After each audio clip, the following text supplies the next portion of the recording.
Was Saturday? Was it Saturday? It was New Year's Eve. Yeah. Saturday. I'm in the same world. What day is it? What day is it? Was that the best game you've ever called? It was right up there. You know, we've had some great games throughout the years. I mean, it's like I don't know if y'all mentioned it, but I mean, this is my 34th year on the crew, and I've seen a lot. I mean, Rose Bowl was a wild game that went right down to the wire, and then we had those two Alamo Bowls where the Frogs got way behind and came back and won. But that, you know, yeah, that's A1 there for what it meant to the program and the opportunity that it gives the Frogs on Monday night. Just, you know, phenomenal game, obviously entertaining. I mean, the TV numbers were crazy. I saw those yesterday, and just every TCU living alum, and there's not a lot of them, about 100,000 of them total in the world, I think was locked in on that game. And, it set up really what could be the biggest win in the history of the school if they can pull it off on Monday night. At what point in time in the season or after what game, John, did you say, this is for real? This isn't some cute little story. This team may be or is a national championship contender. What game or what point was that? You know, I think for me and a lot of what's happened to this team since early November, you know, comes down to defense. I mean, the defense was spotty at best early on in the season at Colorado's season opener. I mean, first half, we've got people running around. We can't cover anybody, and that's Colorado, and they were awful. But I would say the Texas game in Austin is where I walked away going, okay, this group can line up and slug it out with big physical teams, because everybody, you know, all the experts were like, there's no way TCU and that defense can hold up against Texas and their giant line. And, you know, Bijan Robinson and Roshan Johnson are just going to pound them, and they're just, you know, they're going to run for, you know, 400 yards. And, you know, the Frogs did what they had to do to win offensively. Defense played great up to then, the best game of the year.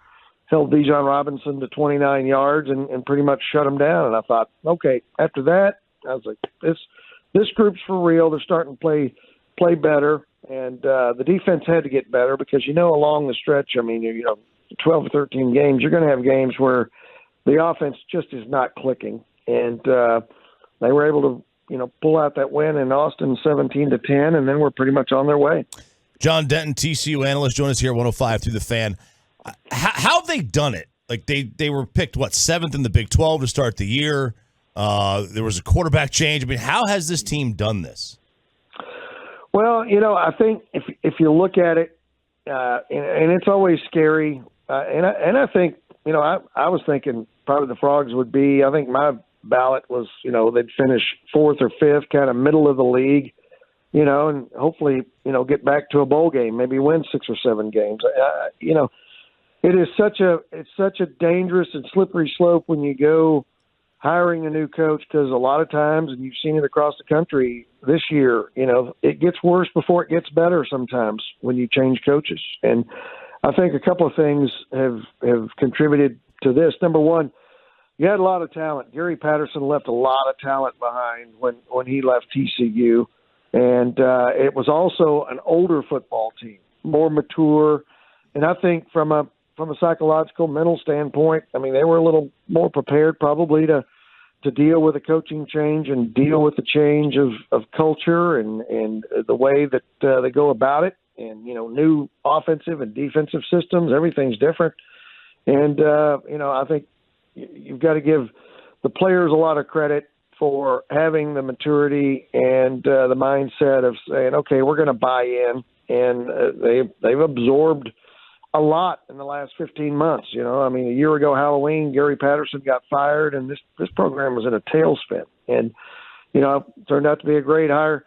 Sonny Dykes and his staff, you got to give them credit for building relationships immediately and getting buy-in from the players. And, you know, obviously, you know, they got off to a good start, 2-3 wins in a row, and, you know, they just gradually kind of built it on a roll. And, you know, they take it, you know, it sounds cliche, one game at a time, but they have stayed focused all year long, and a lot of that comes down to approach. They're more concerned about what they do and how they execute, not so much, who they're playing or what their uniforms look like or, what the logo is or all the other things that fans and sometimes media get tied up with.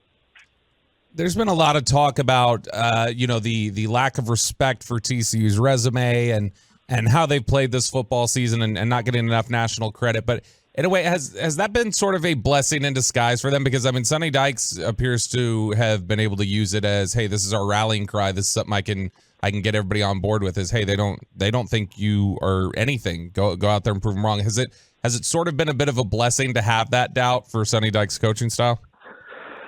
Yeah, I think so. And I think most of it's come since the Big 12 championship game when you really started to get more national attention and people were paying more, wall-to-wall media paying attention to, what was going on. And, I think some of those experts and pundits probably, missed the Texas game, missed the Oklahoma game, missed the Baylor game, missed the first Kansas State game. And, there was a stretch there where TCU pretty much out-physicaled all those teams and, never trailed in Austin, never trailed against Oklahoma, never trailed against Michigan. I think this team's built a resume, but still, they entered the national championship game as a 13-point underdog. I look at that, and I'm closer to it than most people, but I'm like, are you kidding me? This is an older team that is, very capable. It's skilled. They're as healthy as they've been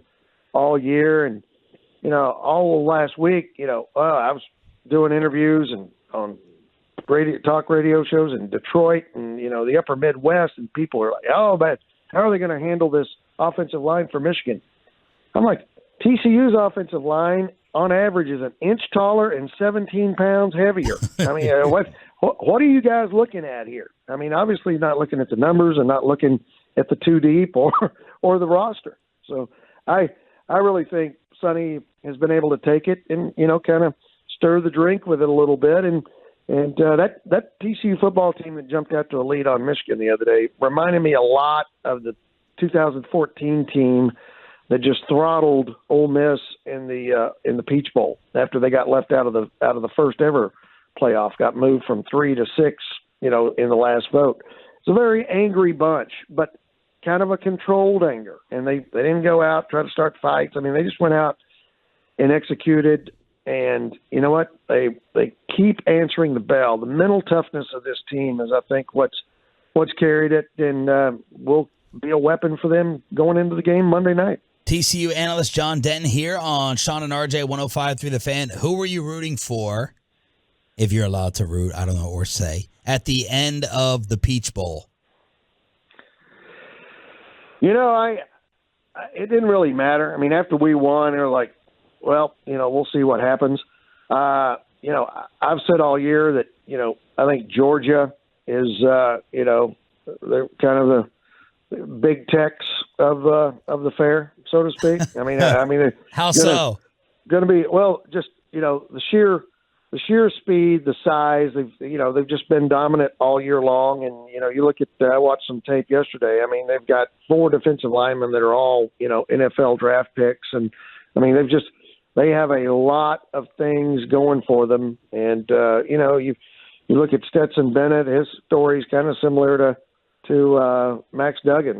You got, a former walk-on, a guy who was a survivor, just, got kind of thrown in, got his chance, and just made the best of it. It's been a really magical couple of year run for Kirby Smart in Georgia. And, but either one of them is going to be tough. Ohio State, look what they did to Georgia. They, took them right to the wire. And if, the kicker doesn't choke, we're talking Buckeyes instead of Bulldogs. But it's, I think probably, going into it last weekend, I was thinking probably Ohio State would have been the better matchup for the Frogs. But, after seeing what happened last Saturday and the way the Frogs played, especially on goal line defense and the way that they created takeaways and, jumped on Michigan pretty quick. I don't know that it matters right now. I think, the Frogs have got to go out and play their game. And, in the turnover department, you look at – that's one stat. As I looked at Georgia's stuff Monday morning, I couldn't believe – the Frogs are plus 14 in turnover margin this year. That defense has kind of become a habit. They've created a habit of creating turnovers and getting interceptions and forcing fumbles. The plus 14 on the year. Georgia's -2, which I could not believe that defense, and as much talent as they have, and the way they hit people and throttle them, and I thought coming out of the SEC they probably are plus 20, but they're -2. I think that's a stat to keep an eye on, because teams that get into those habits pretty much keep those habits throughout the year. Is there a matchup that favors TCU? Is there a spot to exploit on Georgia? I know it's hard to say you can exploit something on them because they got talent everywhere, but is there one? Yeah, well, I think the one thing TCU's got going for it is, they've got a quarterback who makes great reads. Max Duggan, I don't want to say he filleted Michigan, but he dissected them. He knew what was coming, made reads, changed plays, and, there are a couple of times where he checked from a pass play to a run play, and, two Michigan guys that are on run blitzes ran right by Kendre Miller, and you're like, oops, there he goes. And, I think Max Duggan's headiness and his knowledge of the game is going to be a big, big key that may be an advantage for TCU. The other thing is TCU has so much size and speed at the wide receiver spot, and they can put so many different combinations of wideouts on the field. They can go all 6'4" or taller. They can put a couple of the big guys on the outside. They can put, Zacharias Spivey, who's 6'5". He's kind of a tight end, wide receiver hybrid in the slot. There are a lot of things that they can throw at this Georgia secondary, and I think if there's a soft spot anywhere on the entire Georgia team, that may be their secondary.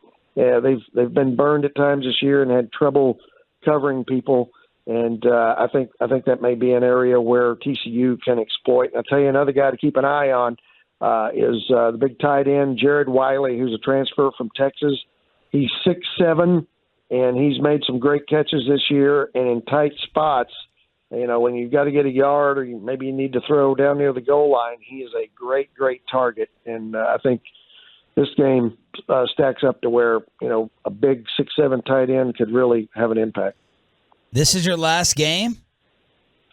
Last one, 34 years. And the odd thing or the irony is that my first game on the crew at TCU was 1988, September the 10th, in Athens against Georgia. Wow. Full circle. Well, this feels like destiny, huh?